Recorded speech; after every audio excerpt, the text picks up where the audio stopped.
Obrigado, Úrsula. Obrigado, nossos irmãos. Bom dia, graça e paz. Então, nós vamos estudar a doutrina da eleição, mas numa perspectiva que vai olhar para os batistas, mas também vai tocar em outras denominações, claro. Mas nós vamos buscar sempre a base, sempre será as Escrituras. Nunca qualquer outro sistema que não seja, que não parta da Bíblia, da Palavra de Deus. E para nós estudarmos uma doutrina, nós precisamos entender o seu significado. Quando a gente fala de eleição, nós estamos falando de quê? Então a pergunta é, o que significa a eleição?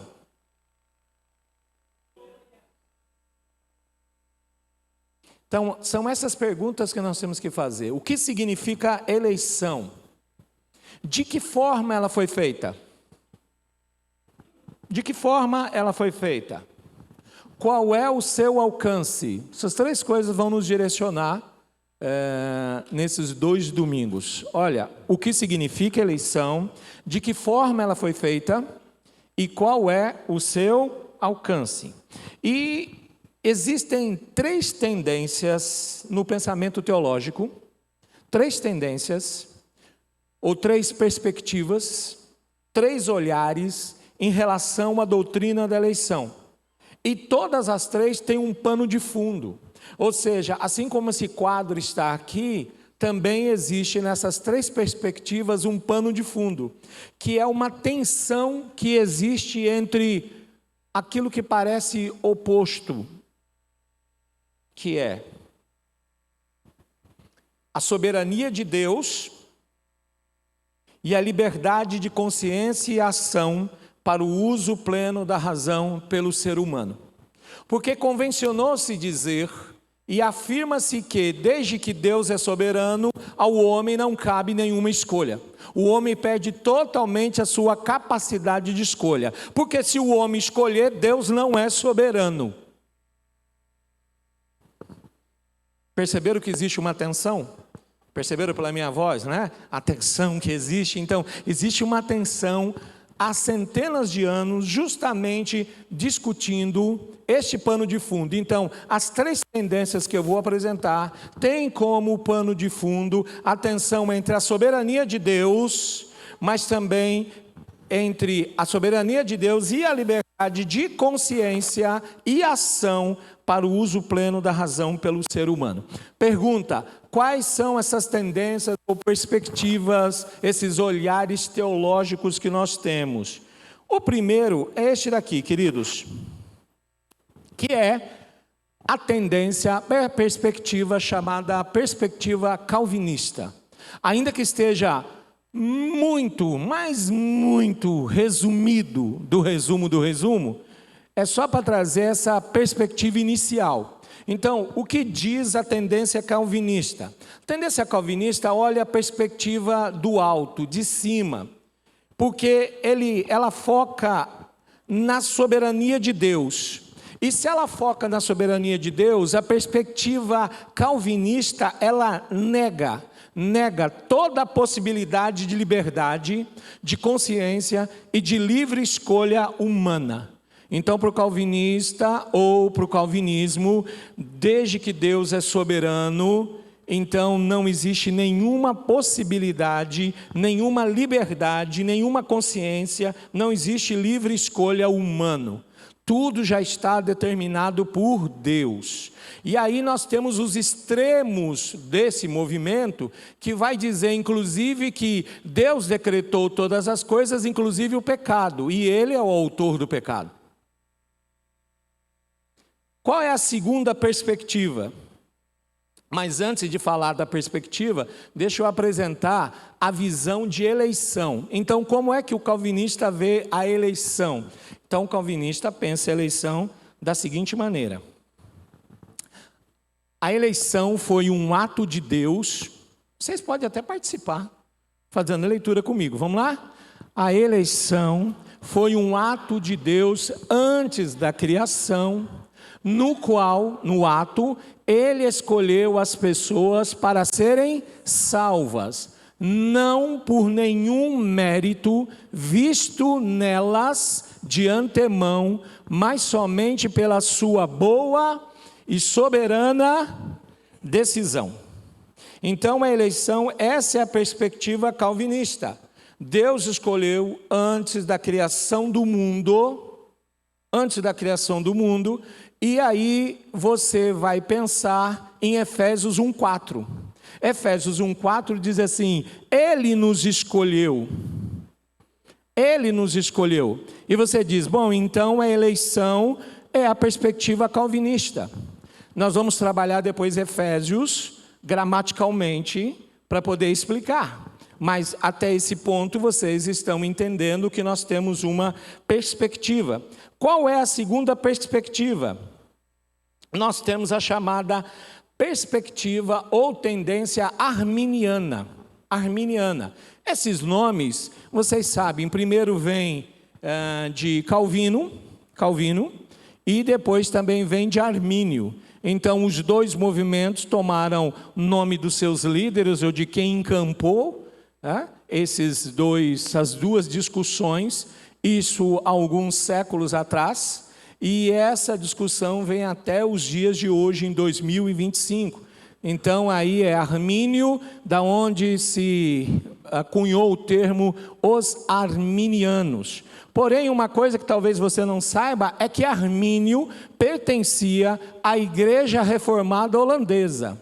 Então, Armínio era calvinista, mas num determinado momento da vida dele, do ministério dele, ele passou a questionar alguns postulados calvinistas. E por isso Armínio foi colocado numa condição de herege.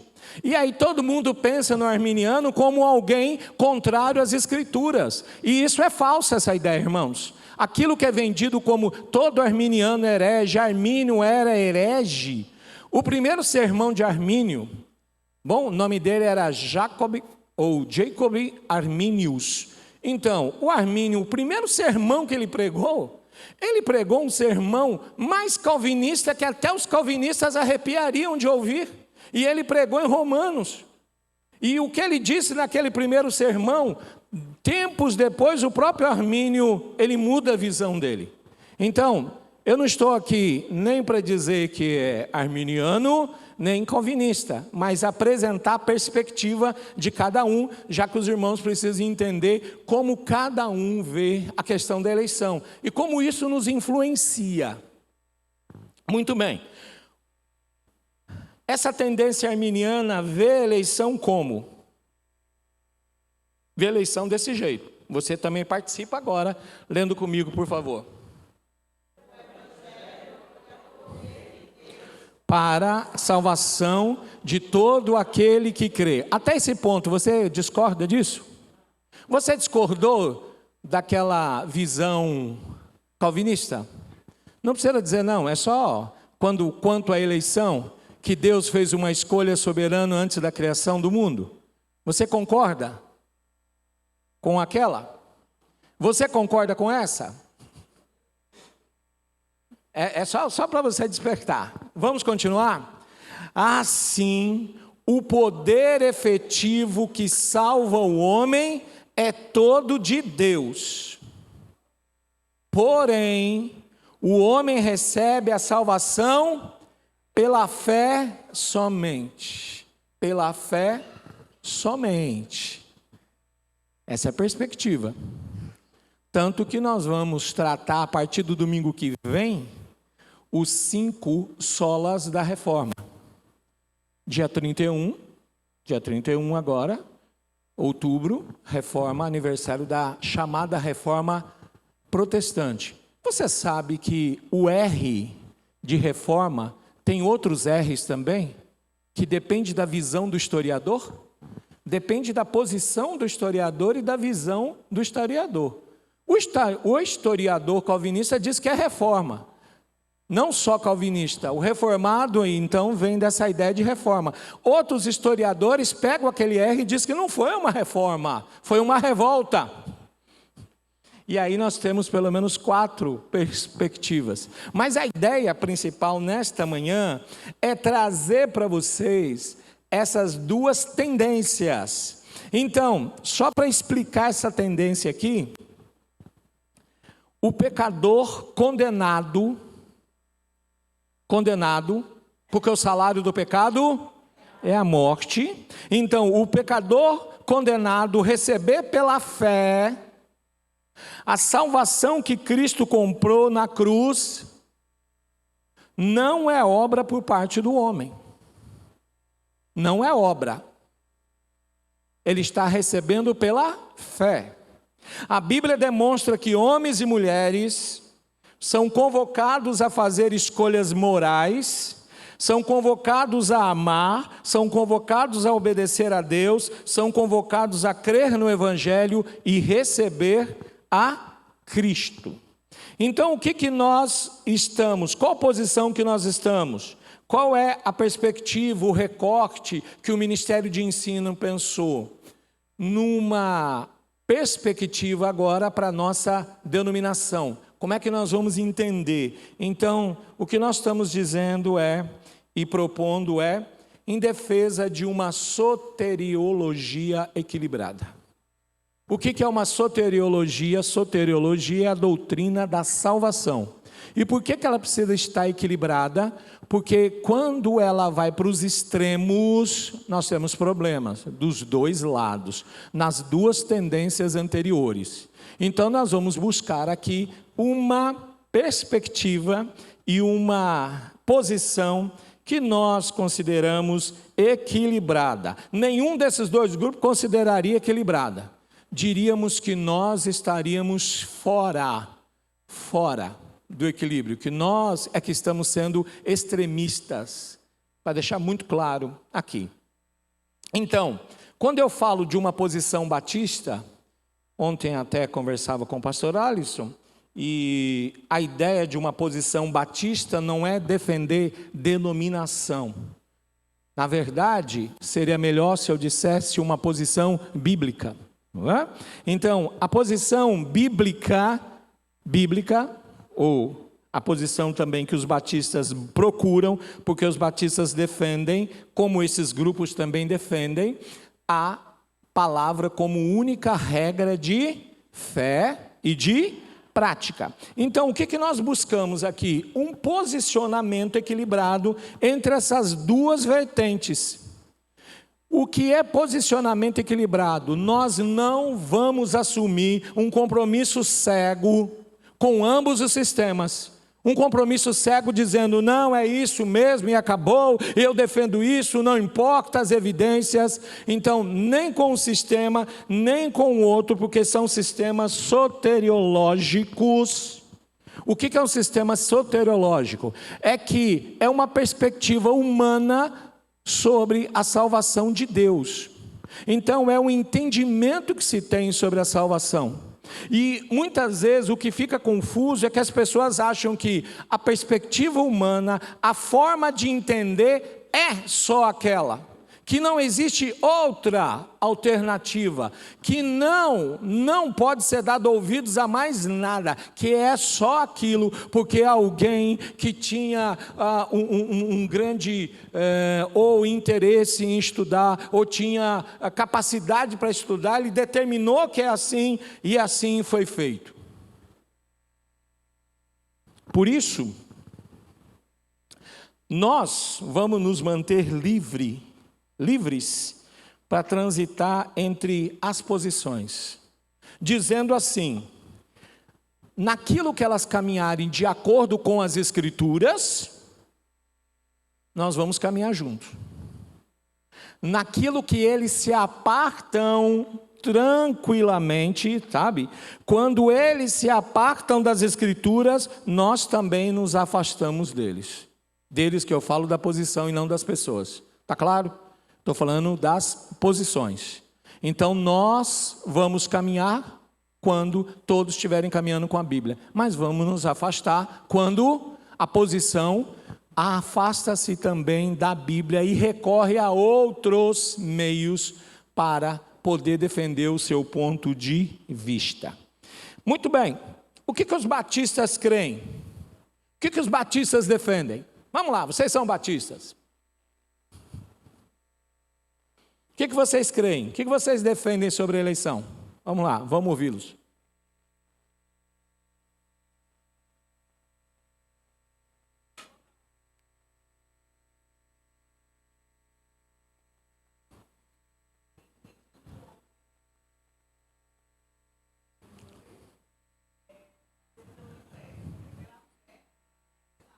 Uhum.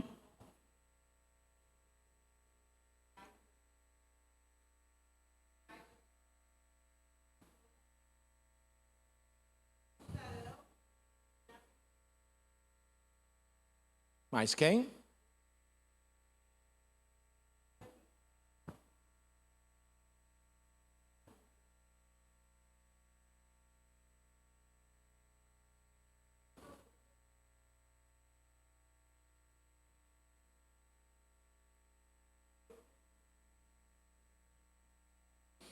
Vamos tratar disso.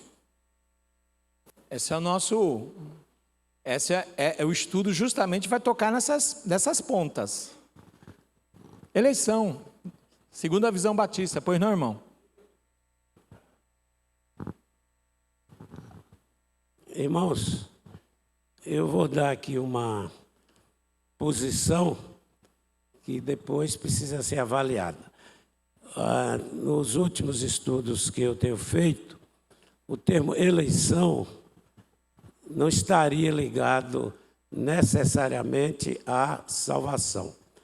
Mas eleição seria a escolha de Deus de pessoas, de nações, para cumprirem objetivos na causa. Um exemplo, Ciro, um rei pagão, foi eleito, foi ungido, foi chamado meu pastor para cumprir uma sentença contra o povo de Deus, Israel. E, então, dentro desse pensamento, a igreja, ela é eleita, a igreja é eleita depois que os salvos, as pessoas são salvas e incorporadas à igreja, a igreja agora é eleita, é escolhida para levar o nome de Deus até os confins da terra. Então, nesse pensamento, eu não ligaria exatamente eleição para a salvação. Seria salvo, agora ele está eleito para levar o nome de Deus até os confins da terra. Obrigado, irmão. Vamos, então, ver como está a declaração doutrinária da Convenção Batista Brasileira. Bom? Que é lá o Estatuto de Fé. Essa é a declaração, ainda que ela está resumida aqui. Então, qual é o ponto aqui? Segundo a Convenção Batista Brasileira. Vamos ler juntos? Eleição é escolha feita por Deus em Cristo desde a eternidade de pessoas para a vida eterna, não por qualquer mérito, mas segundo a riqueza da sua graça. Então, a declaração doutrinária da Convenção está dizendo o que é eleição. Lembra as 3 perguntas que eu fiz no início dessa aula? Eu fiz 3 perguntas no início dessa aula. A primeira é o que é eleição? A segunda, de que forma? De que forma? Aí, lá na declaração doutrinária da Convenção Batista, eles dizem de que forma? De que forma? E eles dizem o seguinte: antes da criação do mundo, Deus, no exercício da sua soberania divina e à luz da sua presciência de todas as coisas, elegeu, chamou, predestinou, justificou e glorificou aqueles que no correr dos tempos aceitariam livremente o dom da salvação. Então, qual é a posição? A posição defendida nos estatutos de fé da Convenção Batista Brasileira diz que foi como ocorreu a eleição. Tem eleição, mas a eleição ocorreu segundo a presciência de Deus. Presciência de Deus. Depois eu vou apresentar textos, calma aí, tá bom? Tem vários textos que vão, ora apoiar uma posição, ora apoiar outra, e a gente precisa então buscar uma interpretação correta, com contextos, e eu vou mostrar isso, tá bom? E aí a segunda coisa que é defendida pela convenção é que qual é o alcance da eleição? E diz lá, ainda no Estatuto de Fé, ainda que baseada na soberania de Deus, essa eleição está em perfeita consonância com o livre arbítrio de cada um e de todos os homens. Diante das três tendências, o que nós precisamos fazer? Nós temos três tendências, três colocações. O que nós precisamos fazer? Nós devemos buscar as Escrituras, porque as Escrituras serão o guia, como guia e como padrão do nosso ensino e da nossa prática. A minha questão seria a seguinte: os dois estão certos em certos pontos. O problema é mais que, quando a gente se baseia mais em ideias humanas, ou tem uma coisa 100% definida, acaba que alguns pontos ficam incompletos. Por exemplo, na parte de eleição, realmente Deus escolheu seus ungidos para levar a sua palavra. Mas, ao mesmo tempo, se a gente pensar por esse ponto somente, a gente pensa que não teria necessidade da gente levar a palavra aos outros, porque ele saberia quem seria salvo. E, com isso, também teria a predestinação de quem seria condenado. Então, acaba que é uma visão meio dolorosa. Mas, no outro ponto, também fala que é tudo apesar da fé, que eu acredito que seja 100% verdade, mas que, se não agirmos e não complementarmos de acordo com a nossa atitude na nossa vida, isso também acaba tornando a nossa vida uma pessoa, sabe, eu esqueci o nome, uma pessoa que está simplesmente acostumada e acha que não tem que fazer nada. Ok, mas a gente vai justamente trazer a visão bíblica para poder trazer este ensinamento para que os irmãos estejam certos, baseados nas Escrituras, tá bom? Então, se nós vamos buscar as Escrituras, a gente tem que começar dessa maneira. Tem um texto bíblico e esse texto coloca sobre nós a responsabilidade, sobre nós todos, a responsabilidade de desenvolver o nosso conhecimento sobre Deus. Coloca sobre nós a responsabilidade de aprender a manejar. Lembra? Maneja, manejar. Vocês lembram o que significa manejar? Manejar? O que é manejo? O que é um manejo? Mas o manejo, ele está envolvido como você tendo a habilidade para manusear uma ferramenta. Então, um açougueiro, ele tem um manejo da onde? Da faca. Um costureiro, uma costureira.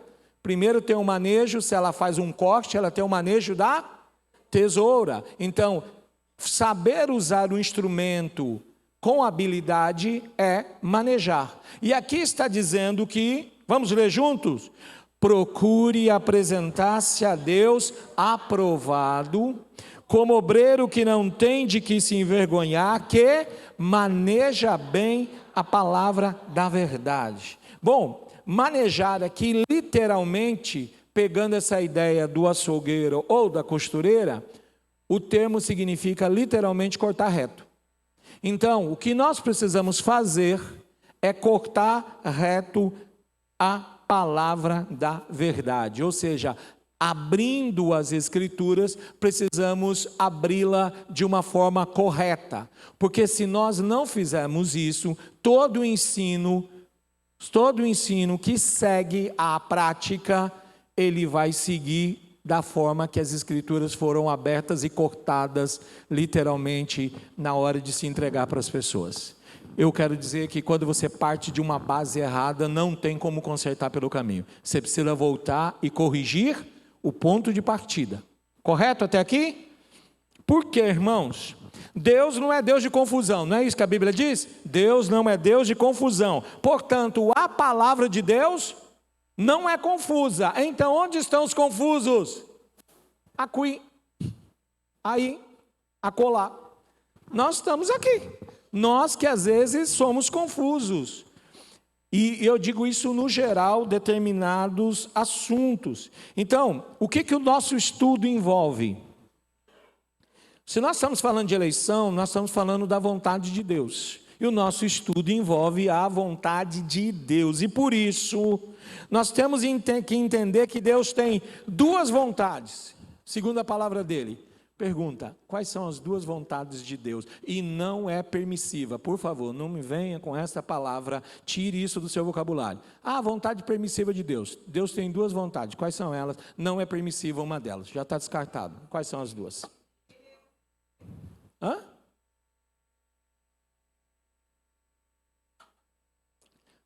Deus tem duas vontades. Quais são elas?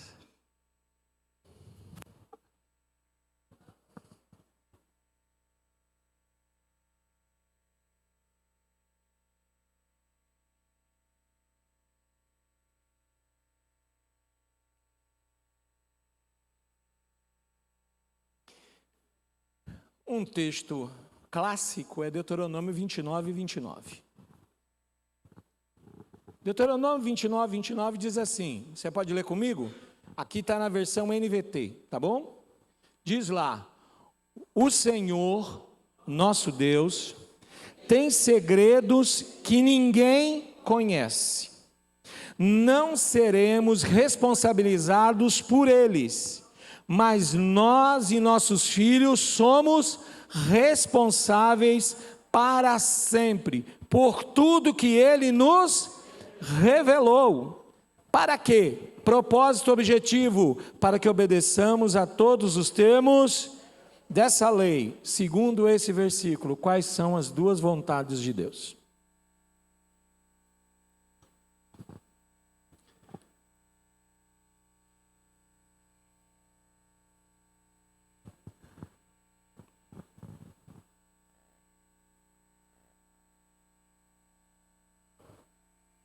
Pronto.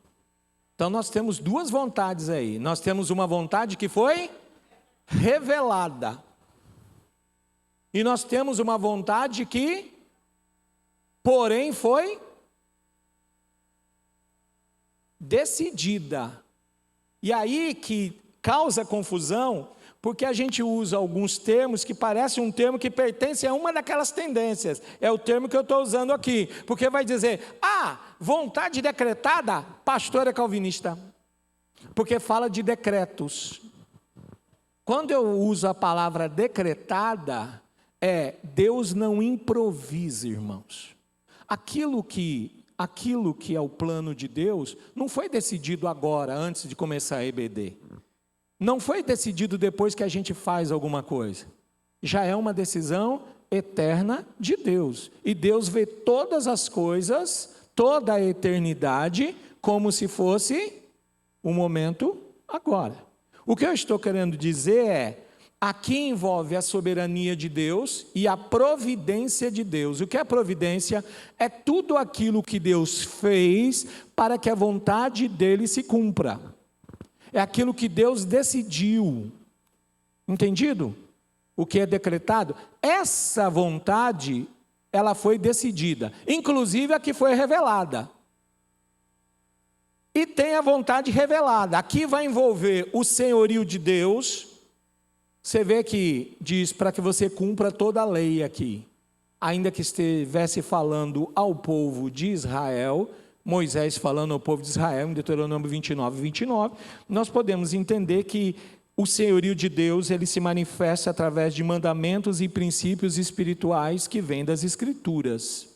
O que eu quero colocar nesse momento é que toda vontade revelada foi decretada, mas nem toda vontade decretada foi revelada.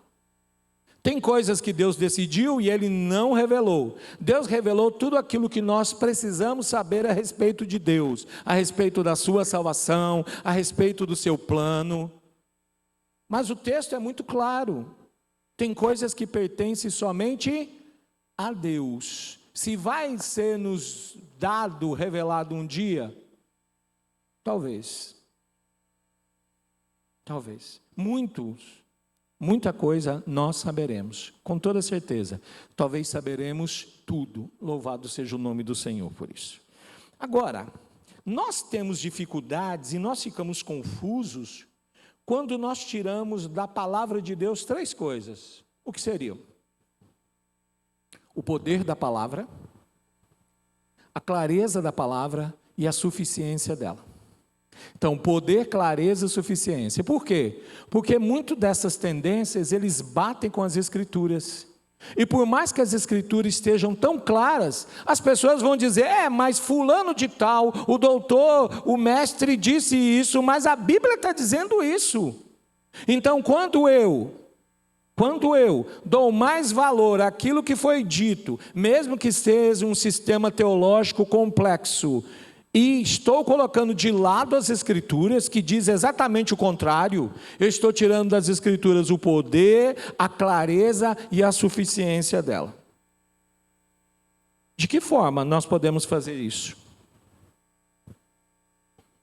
Como é que a gente tira o poder, a clareza, a suficiência das Escrituras? Quando eu e você nos aproximamos da palavra com um pensamento já definido. Aí eu já chego com uma posição. E aí eu vou tentar fazer o quê? Eu vou tentar arranjar. E aí eu vou tentar interpretar a palavra, mas pelo qual ponto de vista? Pelo meu ponto de vista. Então, eu tenho um ponto de vista e eu vou usar a Bíblia para que apoie o meu ponto de vista errado. Eu tiro o poder, a clareza e a suficiência das Escrituras. Eu tenho que tirar das Escrituras a verdade, e esse é um processo chamado exegese, que é de dentro para fora. Mas quando eu chego com uma posição, aí não é eze, é eize. Parece que é quase igual, mas não é. Eze, dentro para fora. Exegese é de fora para dentro. Eu já chego com a minha posição e eu quero que a Bíblia fale aquilo que eu quero que ela fale. Em vez de eu mudar o meu pensamento, eu quero que a Bíblia apoie o meu pensamento. E você sabe, isso é feito quando eu pego as Escrituras e tiro ela de contexto. Aí eu posso pegar um versículo e dizer, olha, a Bíblia está dizendo isso. A Bíblia está dizendo aquilo. É isso que não pode acontecer, irmãos. Então, o que nós temos que fazer? Antes de chegar na Bíblia com o meu ponto de vista, eu preciso buscar o ponto de vista de Deus, que está revelado nas Escrituras. E, para tanto, existem cinco princípios que devem reger a interpretação das Escrituras. Quais são esses 5 princípios? Primeiro, princípio literal. Sempre que possível, eu tenho que entender a Bíblia de forma literal e não espiritualizar a Bíblia. Entendido aqui? Literal. Quando diz que Jesus morreu na cruz, é uma cruz literal. Madeira, ele foi pregado na cruz, então os cravos de ferro atravessaram músculo, ossos, ele derramou sangue de verdade. Literal. Não é espiritualizar. Então esse é o primeiro princípio, eu tenho que olhar para as Escrituras de uma forma literal. Segundo princípio, é o princípio histórico. O que é o princípio histórico? Nós temos uma vertente, na teologia nós temos basicamente 2 vertentes, de interpretar as Escrituras.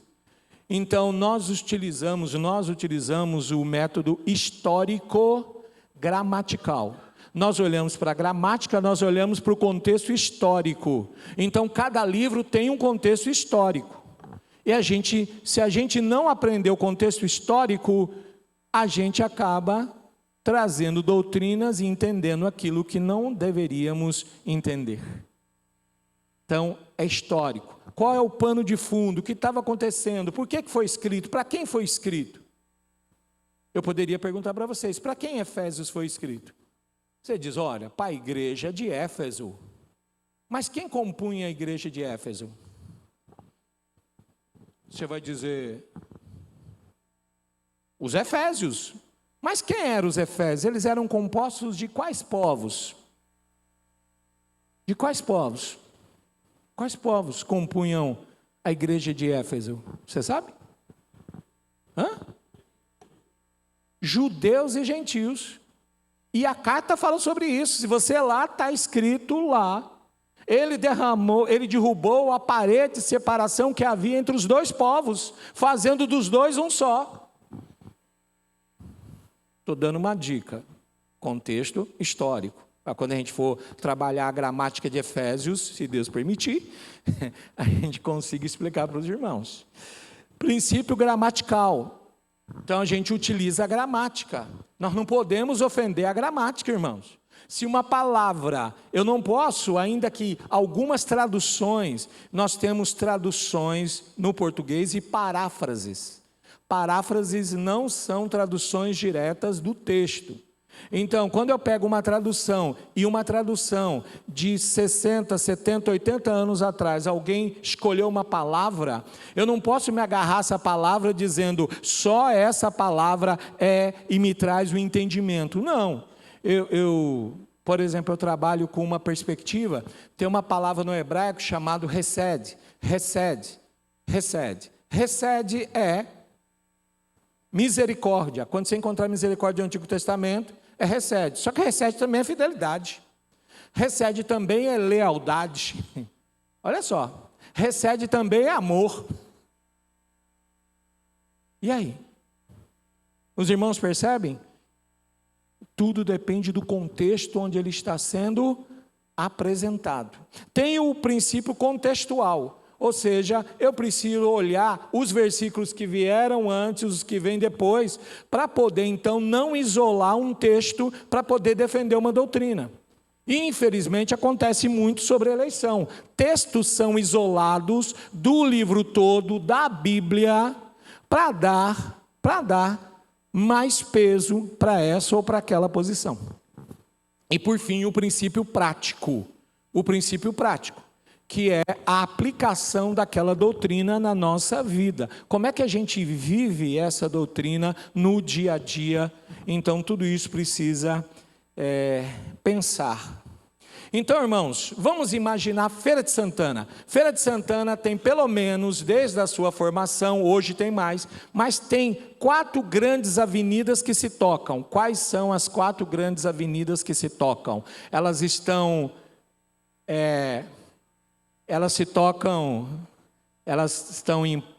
na paralela e na perpendicular. Muito bem, obrigado, irmão. Quais são as 4 avenidas que se tocam? Getúlio, Presidente, João Durval e Maria Quitéria. Elas não se tocam? Elas se tocam. Muito bem.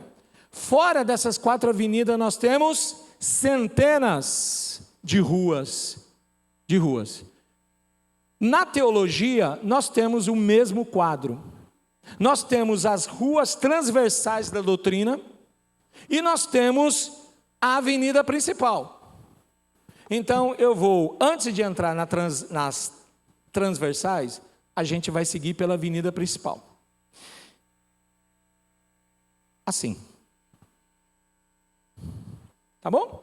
Tá vendo ali? Qual é a avenida principal aqui? Avenida dos Estados. Depois nós temos as transversais. Então, na avenida principal da salvação, o que nós temos, irmãos? Entre as 3 tendências teológicas, o que nós temos? Nós temos pontos de concordância. Esses pontos de concordância são aqueles que são comuns a muitas denominações evangélicas. Muitas das denominações que nós conhecemos têm pontos em comum. Então, quando estão na avenida principal, conseguem transitar tranquilamente. As pessoas não discutem, todos eles acreditam naqueles pontos, sejam as denominações conservadoras, sejam as denominações pentecostais ou até neopentecostais. E quando eu uso conservador, é porque eu não gosto de usar a palavra tradicional. Eu já disse o que significa tradicional para vocês, não é? Para mim, tradicional é molho de tomate, que tem tradicional e peneirado. Para mim, ou nós somos conservadores, ou nós somos pentecostais ou neopentecostais. Para mim, existem essas três vertentes, tá bom? Quais pontos são comuns entre calvinistas, arminianos, batistas? Quais pontos são comuns? Nós estamos nas avenidas principais. Então, eu vou sugerir alguns pontos, os irmãos podem sugerir outros, mas eu pensei em alguns. Vamos lá? A salvação vem somente de Deus. Os três concordam nisso? Sim, a salvação vem somente de Deus. O texto bíblico está aí. A pergunta é, para quem iremos nós, se só tu tens as palavras da vida? Bom, e essa frase foi dita por um judeu, falando com outro judeu, que o Messias é judeu, falando com um discípulo judeu, cujo livro foi escrito por um discípulo judeu. Nunca esqueça disso. Segundo ponto que é comum na avenida principal, qual é? Deus sempre dá o primeiro passo. Quem pode ler 1 João 4, 9 e 10, depois o 19? Quem pode ler aí? 1 João, e o tempo está indo embora. E o tempo se esvai. 1 João 4, 9 e 10, depois o 19.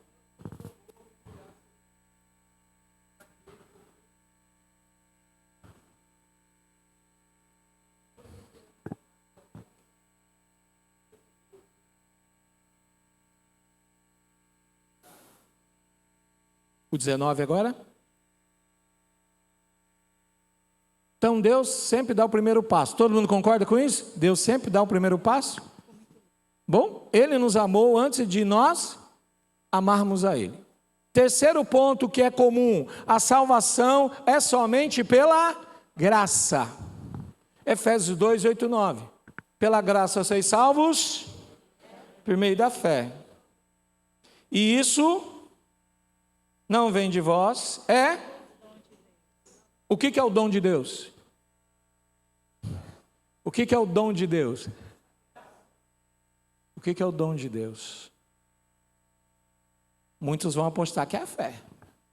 E o texto não está falando da fé. É Efésios, viu?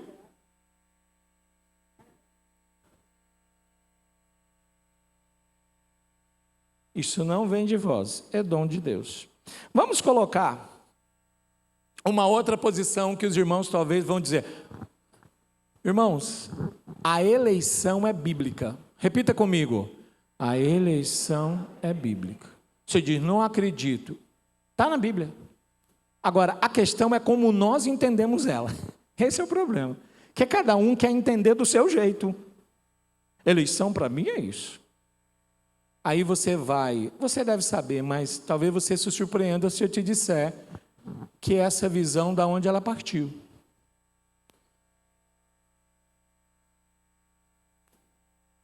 Segundo é discutido até hoje de onde partiu. E não tem só 500 anos de discussão, não. Tem mais tempo. Eleição é bíblica. Agora preste atenção, Romanos 8, 29. Quem lê Romanos 8, 29? E alguém pode achar 1 de Pedro 1, 1 e 2. Porque os que dantes conheceu... Opa, só um minutinho, irmão. Como é que é? Porque os que dantes conheceu antes.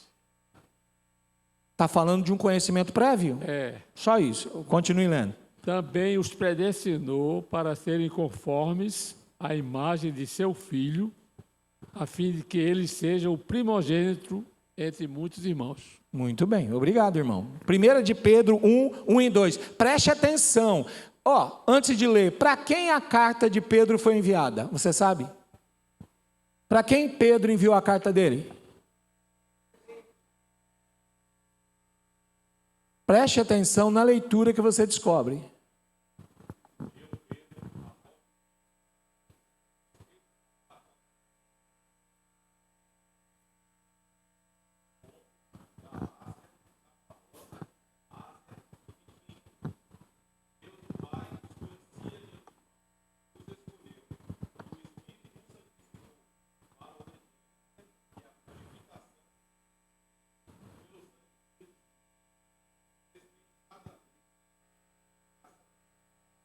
Muito bem.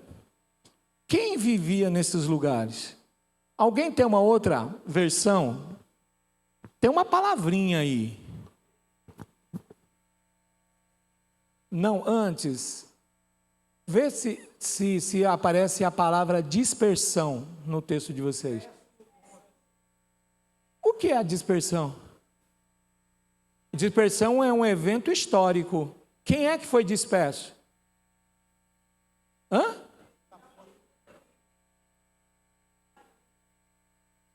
Esse é o de Atos.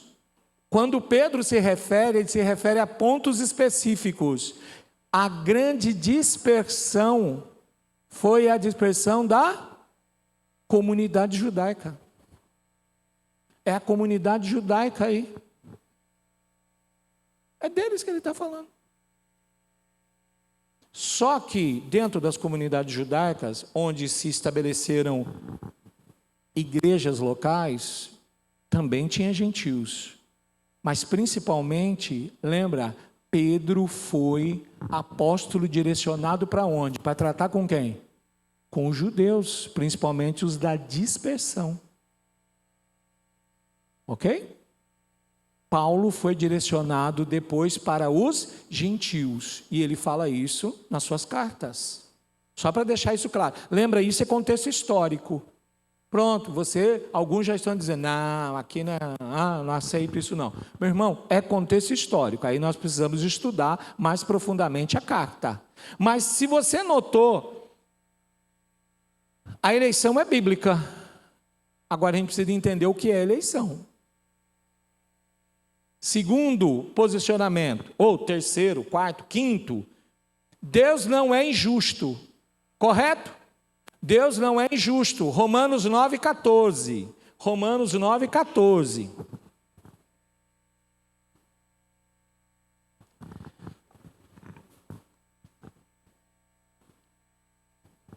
Romanos 9,14. Então, existe injustiça da parte de Deus? De modo nenhum. Você sabe qual é o contexto aí? Qual é a discussão? Romanos 9, 10 e 11. Qual a discussão?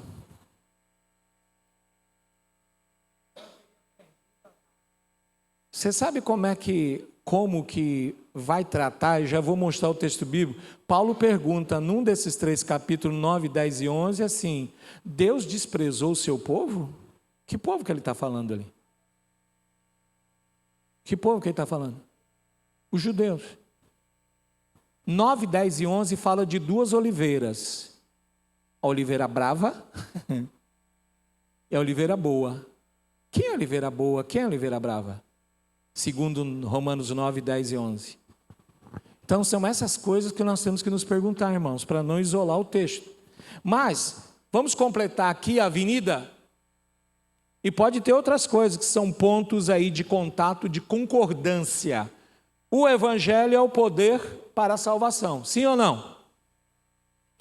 Agora nós vamos para as ruas transversais. Saímos das avenidas. Nas transversais ou ruas laterais da doutrina da salvação, nós temos pontos de divergência.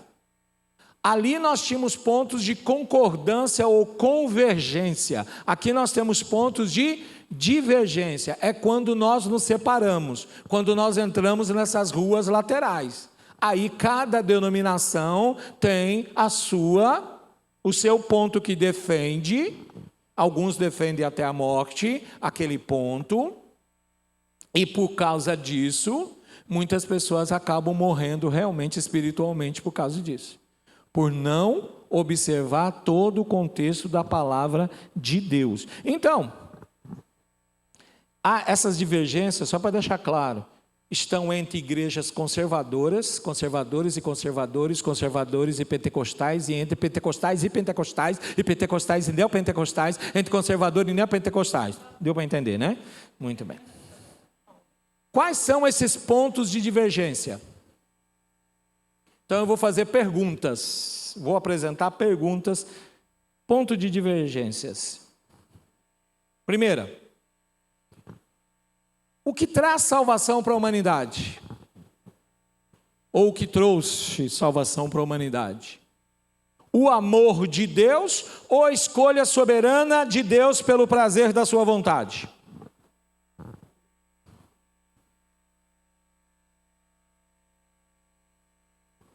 O que está sobre? Sobre tudo está a soberania? Foi a soberania que trouxe a salvação ou o amor?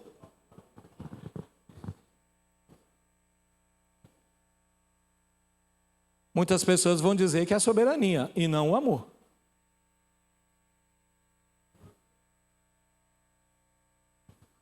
Vocês estão citando qual texto mesmo? João 3,16 diz o quê? Amou o mundo, que deu seu Filho unigênito para que todo aquele... Agora é só uma provocação. Todo aquele é quem? Isso é provocação. Todo aquele, quando você escuta todo aquele que nele crê, está falando de quem? Está falando dos eleitos? Não, todas as pessoas. Lembra do princípio gramatical?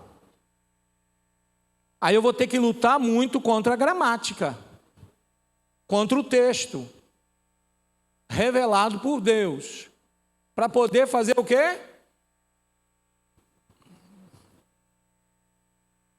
Ajeitar o meu ponto de vista, lembra? Eu não posso chegar com o meu ponto de vista, tá bom? 1 João 4,10 diz: é nisto que consiste o amor. Desculpe. É nisto que consiste o amor. Em quê? Não que tenhamos amado a Deus, mas em que Ele nos amou e enviou seu Filho como sacrifício para o perdão dos nossos pecados. Mas eis que existe um versículo, tem um versículo em Atos, e esse versículo em Atos diz, não. Algumas pessoas dizem o seguinte, eu me tornei calvinista por causa desse versículo. Mas lembre-se, se eu deslocar o versículo de todo o contexto, aí sim eu crio uma doutrina. Qual é o versículo? Alguém sabe? Qual é o versículo? É Atos 13:48. Algumas pessoas dizem, O texto começa assim, e os gentios ouvindo isso, por que começa assim, essa construção? E os gentios ouvindo isso? Qual é o contexto aqui? Qual é o contexto aqui? O contexto é que Paulo e Barnabé estavam pregando numa sinagoga, num sábado, como judeu. Só que a sinagoga também era frequentada por gentios. E Paulo apresentou o evangelho, apresentou o nome de Jesus lá para a sinagoga e houve por parte de alguns uma rejeição. E Paulo então fez uma declaração. Ele diz assim: visto que vocês rejeitam o evangelho da salvação, nós agora, judeus, apóstolo, nós vamos nos voltar para os gentios. Nós vamos agora nos direcionar aos gentios. Aí o texto continua dizendo, e os gentios, ouvindo isto, ouvindo o quê? Que Paulo agora disse que o ministério, havia dito que o ministério seria direcionado para eles. Como é que os gentios reagiram? Alegraram-se e glorificaram a palavra do Senhor, e creram todos quantos estavam ordenados para a vida eterna. Pronto. Só creu quem estava ordenado para a vida eterna, porque a palavra ordenado significa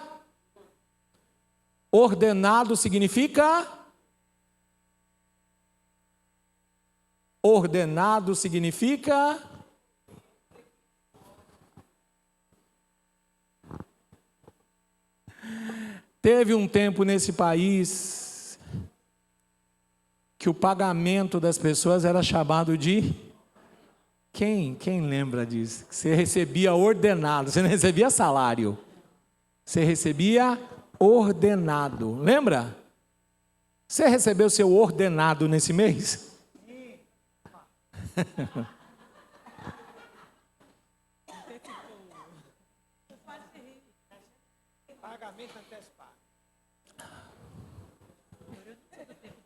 As pessoas entendem que ordenado é predestinado. E não é a palavra que aparece aqui. Não é predestinado. Se fosse predestinado, a palavra gramaticalmente seria pró-orizo. Pró, em favor de riso. A palavra aqui é tetagimenoi. Tetagimenoi, porque está no plural. A base dessa palavra é a palavra tasso no grego. Tasso. Tetagimenoi, no plural, ordenados, tasso. O que significa? O que significa? Porque senão você dá a entender aqui que só os gentios é quem foram ordenados para a vida eterna. Ou seja, eles foram eleitos, então os gentios, não os judeus. Então, ordenado significa o quê? O que significa tetagimenoi? Ou tetagimenoi? Porque no grego é assim, teta, eta, que é uma expressão nordestina, mas é uma letra do alfabeto grego, que é o eta, teta. Então, a gente já sabe o que ela não significa predestinados. Quais são as 3 possibilidades gramaticais para tetagimenoi? Primeira, designado. Segundo, dispostos. E dispostos aqui fala de ordem.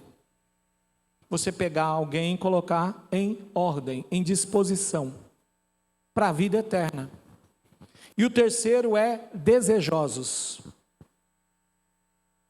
Mas não tira, e o texto está falando ali, glorificavam a palavra do Senhor.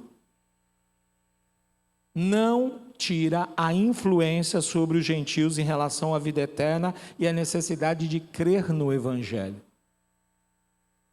Senão dá a impressão que eles não ouviram o Evangelho, eles não tiveram que exercer fé, simplesmente alguns creem que por serem eleitos eles já foram salvos. Não. Está claro ou está confuso? Está claro? Está confuso?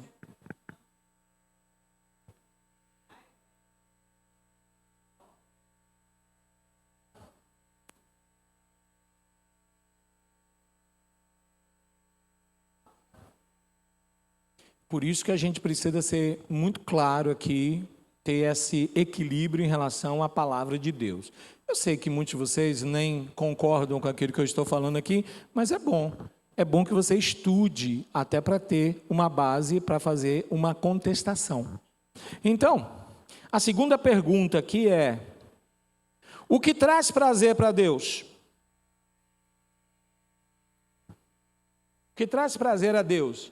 A morte e condenação ou a salvação do ímpio?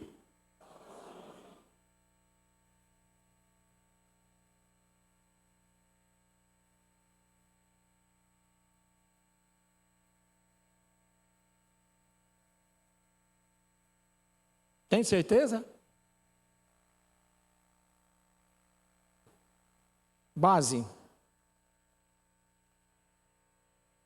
Vocês pensam que eu tenho prazer na morte do ímpio? Diz o Senhor Deus. Não desejo eu muito mais que ele se converta dos seus caminhos e viva? Quando Paulo disse que deveríamos orar por aquelas pessoas que estão em posição de autoridade, Mesmo que você não concorde com eles, mas ore por eles, ele dá uma base. Ele diz que isto é bom e aceitável diante de Deus, nosso Salvador, que deseja, leia comigo agora, que deseja que todos sejam salvos e cheguem ao pleno conhecimento da verdade. Pergunta: todos serão salvos? Não. Todos chegarão ao pleno conhecimento da verdade? Mas Deus não é soberano?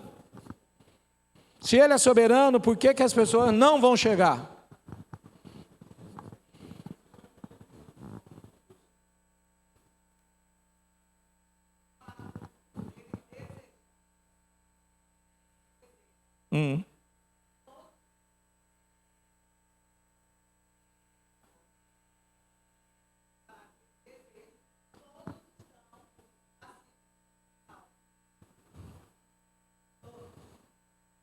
Tem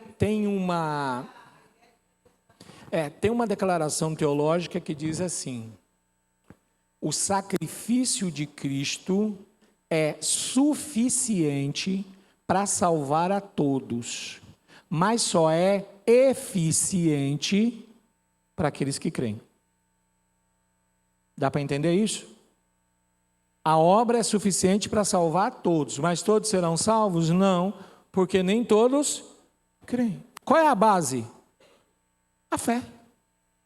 A fé em Cristo. Esta é a base. Estamos aqui chegando, tá bom?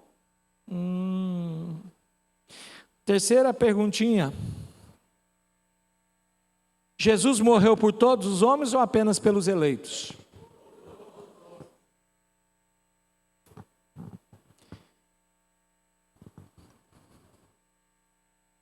Algumas pessoas dizem: não, o todos aí é somente os eleitos. Vamos ver as Escrituras. Querem ler comigo? Meus filhinhos, escrevo-lhes essas coisas para que vocês não pequem. Se contudo alguém pecar, temos um advogado que defende nossa causa diante do Pai. Quem é ele? Jesus Cristo, aquele que é justo. Mas aqui está falando com crente já.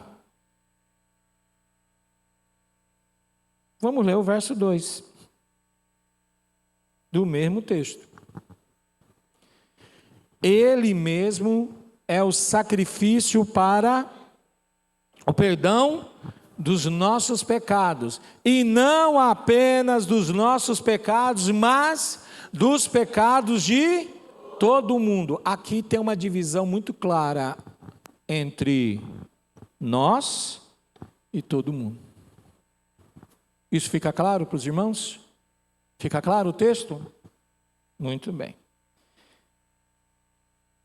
Então, deixa eu só fazer o destaque aqui. Ele mesmo, tá bom? É o sacrifício, e aí a gente faz essa divisão. Deixa eu só completar aqui, fechar esse tempo. A gente vai voltar semana que vem, claro, para responder as dúvidas. Também os irmãos vão trazer suas posições.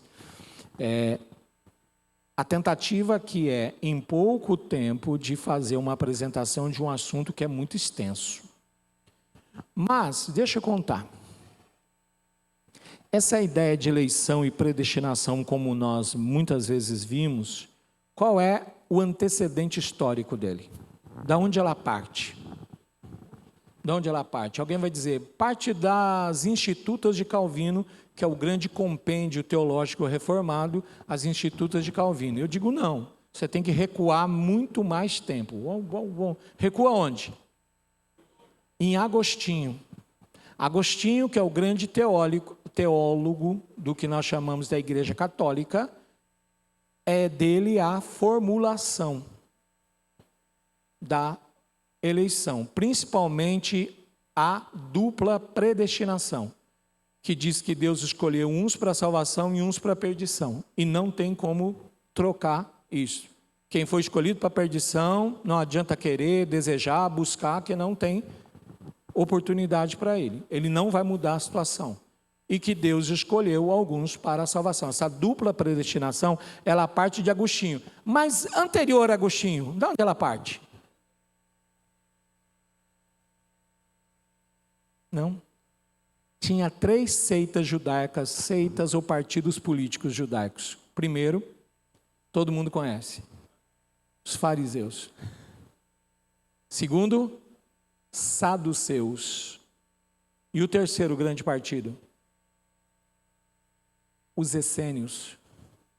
Os essênios, então, só para dividir, a posição de que Deus elege somente alguns é a posição dos essênios, tanto que eles pegaram a comunidade deles, se separaram de toda a comunidade judaica e foram viver lá ao lado do Mar Morto, numa região chamada Qumran. Tanto que se deve aos essênios a guarda dos escritos. Eles copiaram os livros no couro, na pele, todo o Antigo Testamento, e guardaram dentro de jarros e vasos, dentro das cavernas. Lá anterior a Jesus Cristo, eles guardaram isso. Pouco antes da vinda de Jesus, eles guardaram isso, só foi encontrado em 1947, que são os rolos do Mar Morto, nas cavernas de Qumran. Os essênios, eles eram separados, eles achavam que todos os outros eram corrompidos, que eles eram separados. Então, eles achavam que eles eram os eleitos, e tão somente eles, dentro da comunidade judaica. Do outro lado, tinha os saduceus. E os saduceus eram os liberais. Então, eles diziam, não existe nada de eleição, não existe nada disso. Quem ficava no meio? De quem era o equilíbrio dentro das 3 visões judaicas? Os fariseus. Sabe o que os fariseus diziam? Que a soberania era de Deus, mas dependia do homem. Uma escolha do homem. Então, você sabe que da onde parte esse ensino? Parte do judaísmo, é absorvido por Agostinho. Só que tem uma coisa interessante. Os pais da igreja... E quando você estuda teologia, você estuda um compêndio chamado a patrística. E a patrística, não é a patrícia não, é a patrística, tá bom? De pater, que são os pais da igreja. A primeira coisa que eles fizeram foi cortar os judeus da história da salvação. Eles esqueceram que o Messias era judeu, eles esqueceram que lê Romanos. Mas são grandes escritores. Mas eles cortaram os judeus, a ponto de eles fizeram uma divisão. Não sei se você sabe disso. A patrística, por exemplo, Eusébio e Clemente, eles definem assim, hebreu é bom, judeu é mau. Então ele diz assim, Abraão era hebreu, gente boa. Os outros são judeus, judeu não presta. Eles perderam todo o direito da salvação quando rejeitaram Jesus. Aí você precisa ler Romanos capítulo 11, versículo 1, e Paulo pergunta assim, teria Deus rejeitado o seu povo? E diz assim, de jeito nenhum, de jeito nenhum, de jeito nenhum. Eu pergunto, com quem você vai ficar? Com as Escrituras ou com as interpretações dela? Que Deus te abençoe, obrigado pela sua paciência em nos ouvir nessa manhã. Dentro de alguns minutos iniciaremos o culto da manhã. Deus abençoe a todos.